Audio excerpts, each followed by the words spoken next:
দিল্লি এটিসিতে যান্ত্রিক গোলযোগ, গোটা দেশে ব্যাহত বিমান পরিষেবা। কলকাতা বিমানবন্দরে কি প্রভাব পড়েছে আপনাদের দেখাবো, সরাসরি নিয়ে যাব আমাদের প্রতিনিধি ব্রতদীপ ভট্টাচার্যের কাছে। ব্রতদীপ, কি এই যান্ত্রিক গোলযোগ এবং বিমান পরিবহনে কি প্রভাব পড়েছে? দেখো, গতকাল থেকেই কিন্তু এই সমস্যার সম্মুখীন হতে হচ্ছে দিল্লিগামী যাত্রীদের। দিল্লি থেকে আসা এবং যাওয়ার যে কটি বিমান প্রায় অধিকাংশই কিন্তু তার নির্ধারিত সময় থেকে অনেকটাই দেরিতে চলছে। মূলত যেটা জানা যাচ্ছে, দিল্লির ইন্দিরা গান্ধী আন্তর্জাতিক বিমানবন্দরের তরফ থেকে এবং বিমানবন্দর কর্তৃপক্ষ যেটা জানিয়েছে যে এটিসির যে অটোমেটিক মেসেজ সুইচিং সিস্টেম, অর্থাৎ যেই সিস্টেমের মধ্যে এটিসির যাবতীয় যে তথ্য সেটা রাখা থাকে এবং সংশ্লিষ্ট যারা আধিকারিক বা যে দপ্তরগুলি রয়েছে তাদের মধ্যে আদান প্রদান করা হয়, সেই সিস্টেমটাই সমস্যা দেখা দিয়েছে এবং তার ফলে যে এটিসির যে কাজগুলো সেগুলো ম্যানুয়ালি করতে হচ্ছে, অর্থাৎ খাতায় কলমে, একেবারে কাগজে কলমে করতে হচ্ছে, যার ফলে অনেকটাই সময় লাগছে। এবং এর ফলেই গতকাল থেকে যে নির্ধারিত সময় ছিল দিল্লি থেকে বিমান আসা বা যাওয়ার, সেই বিমানগুলো নির্ধারিত সময় থেকে অনেকটাই দেরিতে চলছে। কোনোটা 1 ঘন্টা, কোনোটা 2 ঘন্টা, এমনও নজির রয়েছে। গতকাল রাত 11টার সময় যে বিমান দিল্লি থেকে ছেড়ে আসার কথা ছিল কলকাতায়, সেটা আজকে সকাল 7টার সময় ছেড়েছে। একই ঘটনা কিন্তু কলকাতার ক্ষেত্রে হচ্ছে। কলকাতা থেকে যে বিমানগুলি দিল্লিতে যাওয়ার কথা ছিল সেগুলো নির্ধারিত সময়ের থেকে অনেকটাই দেরিতে চলছে। প্রত্যেক দিন প্রায় 40টির ওপর বিমান কলকাতা থেকে দিল্লি আসা যাওয়া করে। গতকাল থেকেই এই প্রভাব শুরু হয়েছে এবং আজকে সকাল থেকেও কিন্তু বেশ কয়েক ঘন্টা দেরিতে এই বিমানগুলি চলছে, যার ফলে কিন্তু যাত্রীদের চরম হয়রানি আর ভোগান্তির শিকার হতে হচ্ছে। এখন এই সমস্যা কখন মিটবে, কখন এই অটোমেটিক মেসেজ সুইচিং সিস্টেম সেটা আবার পুরোনো জায়গায় যাবে এবং এই যে নির্ধারিত সময় আবার বিমান চলাফেরা করতে পারবে, সেই সম্পর্কে এখনও কিন্তু দিল্লি বিমানবন্দরের তরফ থেকে কিছু জানানো হয়নি। তারা জানাচ্ছেন যে টেকনিশিয়ানরা কাজ করছেন এবং এই যে সমস্যা, সেই সমস্যাকে সুরাহা করার একটা চেষ্টা চলছে। কিন্তু কখন এটা সুরাহা হবে, কখন আবার স্বাভাবিক ছন্দে ফিরবে বিমান, কারণ কলকাতা শুধু নয়, গোটা দেশ জুড়েই কিন্তু এর প্রভাব পড়েছে। দিল্লি দেশের রাজধানী এবং সমস্ত রাজ্য থেকেই দিল্লিতে বিমান যায় এবং দিল্লি থেকে বিদেশে যাওয়ার বহু কানেক্টিং ফ্লাইট রয়েছে। সেই কারণে এই সমস্যা কিন্তু সুদূর প্রসারী, তাই দ্রুত এটাকে সুরাহা করার জন্য আবেদন জানাচ্ছেন যারা যাত্রীরা। ধন্যবাদ প্রতদীপ।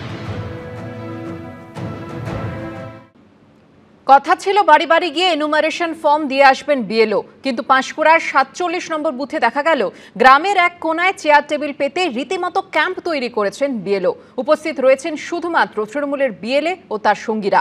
অন্যদিকে বিজেপির বিএলএর অভিযোগ, তৃণমূলের ভয়ে তিনি যেতে পারেননি। যদিও বাড়ি বাড়ি না গিয়ে এক জায়গা থেকে ফর্ম বিলি করা যে নিয়ম বহির্ভূতভাবে হয়েছে তা স্বীকার করে নিয়েছেন বিএলও। এত ট্রেনিং এর পর যে জিনিসটা আপনি করছেন সেটা তো নিয়ম বহির্ভূত। এখন দেখুন, নিয়ম বহির্ভূত পাবলিক যদি আমাকে চায় এইভাবে করতে, এনাদেরকে জিজ্ঞাসা করে দেখুন। আপনি তো ইলেকশন কমিশনের কথা শুনে কাজটা করবেন। সেটা করছি তো, কিন্তু সেটা তো নিয়ম বহির্ভূত হয়ে যাচ্ছে ইলেকশন কমিশনের নিয়ম অনুযায়ী। এখন সেক্ষেত্রে বহির্ভূত হয়তো হচ্ছে, কিন্তু আমাকে কাজটাও তুলতে হবে তো। হওয়ার কথা এক আর হচ্ছে আর এক। বাড়ি বাড়ি না গিয়ে গ্রামের এক জায়গায় চেয়ার টেবিল পেতে রীতিমতো ক্যাম্প করে এনুমারেশন ফর্ম বিলি করছেন বিএলও। তাকে ঘিরে রয়েছেন তৃণমূলের বিএলএ, যিনি আবার স্থানীয় গ্রাম পঞ্চায়েতের তৃণমূল সদস্য। পাশে বেঞ্চ পেতে বসে রয়েছেন তৃণমূলের বিএলএর সঙ্গীরা। পূর্ব মেদিনীপুরের পাঁশকুড়ার কেশাপাট গ্রাম পঞ্চায়েতের এই ছবি সামনে আসতেই শুরু হয়েছে প্রবল বিতর্ক। নির্বাচন কমিশনের নিয়ম অনুযায়ী বাড়ি বাড়ি ঘুরে এনুমারেশন ফর্ম বিলি করার কথা বুথ লেভেল অফিসার বা বিএলওদের, কিন্তু কেশাপাট গ্রাম পঞ্চায়েতের 47 নম্বর বুথে দেখা গেল নিয়ম ভাঙার ছবি। প্রশ্ন উঠছে, কেন বাড়ি বাড়ি যাওয়ার বদলে গ্রামের এক জায়গায় ক্যাম্প করে ফর্ম বিলি করছেন বিএলও?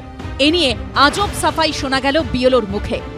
আমার 1465 ভোটার, 3টে গ্রাম, যেহেতু আমার এনারাও পাবলিক চাইছেন এখানে, ঠিক আছে আপনি দিন, আমরা এখানে বসে, আমাকে একটাই চেয়ার দিয়েছে প্রথমে, আমি বসে করছিলাম। বিএলএ বলছেন ঠিক আছে ওই বাড়ি চলুন, ওই বাড়ি যেদিকে টাওয়ার প্রবলেম নেই, কোনোভাবে নিতে পারছি না, তখন বলে ওইখানেই চল, তার ওইখানে বসে করে নি। এইভাবে করছি। আমি তো কারো বাড়ি চিনিই না, ওনারাই বললেন যে ঠিক আছে এক কাজ করুন না, আপনি তো চেনেন না ঠিকঠাক, এখানে বসুন। কখনো বলছেন ভোটারদের বাড়ি চেনেন না, কখনো বলছেন টাওয়ারের প্রবলেম, আবার কখনো বিএলওর মুখে শোনা গেল স্থানীয় বাসিন্দাদের অনুরোধে ক্যাম্প করে ফর্ম বিলির কথা। অথচ এ নিয়ে ক্ষোভ প্রকাশ করছেন এলাকারই একাধিক বাসিন্দা। বলছি আপনার বাড়িতে গেছিল বিএলও? না জাননি। কেন জাননি? ওরা বলছে বসে ক্যাম্প করবে, ওখান থেকে নিতে হবে কার্ডটা। আমরা প্রতিবাদ করছিলাম, এখানে আপনাদের তো উপর থেকে মহলে খবর আছে কি প্রতিটা বাড়িতে বাড়িতে যেয়ে ফর্ম দেওয়া হবে, ফর্ম নেওয়া হবে। তো তার জায়গায় না করে এক জায়গায় বসে আমাদেরকে বলছে যে তোরা সেখান থেকে ফর্ম নিয়ে আসো। সেখানে লম্বা লাইন পড়ে যাচ্ছে, আমরা খুব সমস্যার মধ্যে পড়ে আছি। কাজে যাইনি, বাড়িতে বসেছিলাম, আসেনি আজকে। আমরা জানি কি আমাদের বাড়িতে দিতে আসবে, কিন্তু সেক্ষেত্রে ওরা আসেনি। এখানেই শেষ নয়, বিএলওকে কার্যত ঘিরে রয়েছে তৃণমূলের লোকজন। আমাদের গ্রামে কাজের জন্য ছেলেরা আমাদের আছে, আমরা হেল্প করতেছি। মূলত আমাদের সার্ভারের প্রবলেম স্ক্যান করার জন্য, সেই জন্য আমাদের এখানে বসা। তৃণমূলের সবাই ওরা বিএলও করছে, এখানে আমি আর কেউ নেই, যার কারণে কোনো কিছু আক্রান্ত যদি হয়, কোনো কিছু হয়, এই কারণে আমি যাইনি। ওরা এক জায়গায় বসে ফর্ম বিলি ক্যাম্প করে। হ্যাঁ, নির্বাচনের আদেশ অনুযায়ী তো অগ্রাহ্য হচ্ছে। সব মিলিয়ে বিএলওর ভূমিকায় শুরু হয়েছে বিতর্ক। বিজন চক্রবর্তীর রিপোর্ট, এবিপি আনন্দ, পূর্ব মেদিনীপুর। দুয়ারে বিএলও নয়, রাস্তায় বিএলও। খাস কলকাতায় বালিগঞ্জ বিধানসভার অধীনে বেলতলা রোডে দেখা গেল এমনই ছবি। রাস্তায় টেবিল চেয়ার পেতে কার্যত ক্যাম্প করে এনুমারেশন ফর্ম বিলি করলেন বিএলও। ফর্ম নিতে লম্বা লাইন দেখা গেল এলাকাবাসীদের মধ্যে। বিএলওর সাফাই, ঘিঞ্জি এলাকা হওয়ায় ক্যাম্প করে ফর্ম বিলি করছেন। বিএলওকে সমর্থন করেছেন 3 রাজনৈতিক দলের বিএলএ। বাড়ি বাড়ি গিয়ে বুথ লেভেল অফিসার বা বিএলওদের এনুমারেশন ফর্ম বিলি বৃহস্পতিবার তৃতীয় দিনে পড়ল, কিন্তু তার মধ্যেই নিয়ম ভঙ্গের এই ছবি ধরা পড়ল খাস কলকাতায়। এটা বালিগঞ্জ বিধানসভা এলাকার বেলতলা রোড ও মাধব লেনের সংযোগস্থল। এখানে ভোটারদের হাতে এনুমারেশন ফর্ম তুলে দেওয়ার জন্য রাস্তার ওপরে রীতিমতো ক্যাম্প তৈরি করে ফেলেছেন বিএলও। ফর্ম নেওয়ার জন্য এলাকাবাসীর লম্বা লাইন পড়ে গেছে।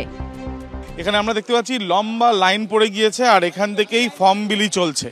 মূলত এখানে যিনি বিএলও তিনি জানাচ্ছেন যে এলাকা ঘিঞ্জি, এলাকায় গেলে অতিরিক্ত কাগজ নিয়ে তিনি গেলে সেই কাগজ পড়ে যাচ্ছে জলে, এবং সেই সমস্যা মেটাতেই এখানে কিন্তু এই ক্যাম্প। আর সেই ক্যাম্পে যখন বিএলও একের পর এক ফর্ম বিলি করছেন, ঠিক তার আশেপাশে আমরা দেখছি যারা বিএলএরা বিভিন্ন রাজনৈতিক দলের তরফ থেকে তারা রয়েছেন, তাদের উপস্থিতিতেই এখানে এই ক্যাম্প।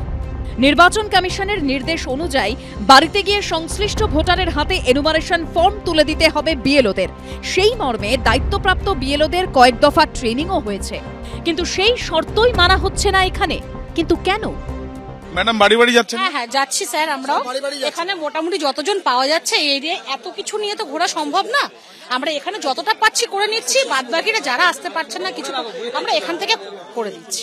এই যে এসআইআর এর নির্দেশের পর বিএলওরা তারা বাড়ি বাড়ি যাওয়ার যে তাদের যে নির্দেশ, সেই নির্দেশের পর এখানে আমরা দেখতে পাচ্ছি যে একজন বিএলএ বসে রয়েছেন এবং তিনি নিজে মোবাইলে তিনি স্ক্যান করছেন, এবং তার সাথে সাথে তিনি যেটা যদিও তিনি জানাচ্ছেন যে তিনি সিরিয়াল নাম্বারটা শুধু বের করছেন, তার সাথে সাথে মূল চেয়ারে আমরা দেখলাম যে একজন বিএলএকে, পাশে একটি চেয়ারে তিনি বিএলও তিনি ছিলেন। দাদা কি আপনি তৃণমূলের তরফে? বিএলএ ওয়ানই আমি প্রথম। আপনি মূলত করছেন? আমি শুধু এই সিরিয়াল নাম্বারগুলো বের করে দিচ্ছি। এই যে ক্যাম্প, এই ক্যাম্পটা মূলত অ্যারেঞ্জ করলো কারা? এটা ওনারা করেছে, আমরা হেল্প করে দিয়েছি, যাতে আমাদের চেয়ার টেবিল দিয়ে আমরা বসার জন্য হেল্প করে দিলাম। যদিও রাস্তায় বসে এনুমারেশন ফর্ম বিলি নিয়ে বিতর্ক বেঁধেছে। আবির দত্ত রিপোর্ট, এবিপি আনন্দ, কলকাতা।